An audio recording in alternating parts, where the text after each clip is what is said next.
台中大理一间人家厝顶礼拜四火烧厝，当时一个20外岁青年，伫个2楼的阳台喊救人，住伫个隔壁70岁阿伯赶紧搬长腿来救人，最后是顺利把人救出来。但是救人的阿伯当时无顾到家己的身体无爽快，心脏被锁环夹起来，救人一命了后，家己往生了。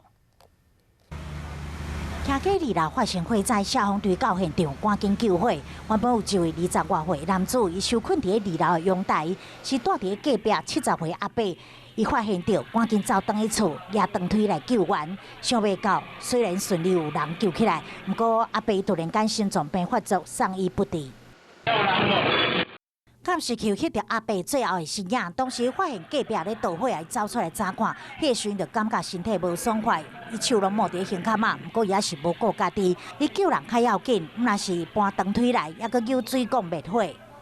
平常对人都很好啦，对邻居都很客气，火警太紧张，导致他心脏承受不了才发生这样的事情。阿伯为着要救人。